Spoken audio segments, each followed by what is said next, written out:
செய்தி. வணக்கம். விவி செய்திகளுக்காக செய்திகள் வாசிப்பது ஸ்வர்ணா. காவிரிப்பாக்கம் அருகே ஆட்சியர் ஆய்வு. ராணிப்பேட்டை மாவட்டம் காவிரிப்பாக்கம் அடுத்த கரிவேடு சுற்றுவட்டார பகுதியில் மாவட்ட ஆட்சியர் சந்திரகலா இன்று ஆய்வு மேற்கொண்டார். அப்பொழுது கரிவேடு கிராமத்தில் அமைந்துள்ள துணை சுகாதார நிலையத்தை திடீர் பார்வையிட்டு அவர் வாரத்திற்கு இருமுறை மட்டுமே செயல்படும் இந்த துணை சுகாதார நிலையத்தின் ஜன்னல்கள் உள்ளிட்ட மருத்துவமனையை சுற்றி பல்வேறு பகுதிகள் சேதமடைந்துள்ளதை சுட்டிக்காட்டி இதுபோன்ற சேதமடைந்து சுகாதாரமற்ற முறையில் காணப்படுவது ஏன் என துறை சார்ந்த அதிகாரிகளிடமும் ஊராட்சி செயலாளர் மற்றும் தலைவர் ஆகியோரிடம் கேள்விகள் எழுப்பினார்.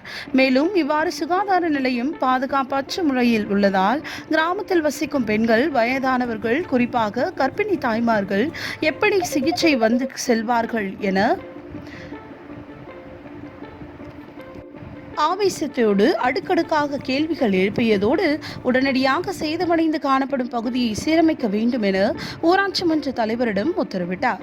அதனைத் தொடர்ந்து அதே கிராமத்தில் உள்ள அங்கன்வாடி மையத்தில் ஆய்வுக்காக சென்றவர்கள் அங்கு பள்ளியின் எதிரே நிறுத்தி வைக்கப்பட்டிருந்த ஈச்சர் கனரக வாகன உரிமையாளரை வரவழைத்து குழந்தைகள் உள்ள பகுதியில் இதுபோன்ற கனரக வாகனங்களை நிறுத்தக்கூடாது என்றும் மீறி நிறுத்தினால் உரிமம் ரத்து செய்து கடுமையான நடவடிக்கை மேற்கொள்ளப்படும் என மாவட்ட ஆட்சியர் சந்திரகலா எச்சரித்தார். விவி செய்திகளுக்காக விஜய் மற்றும் பாஸ்கர்.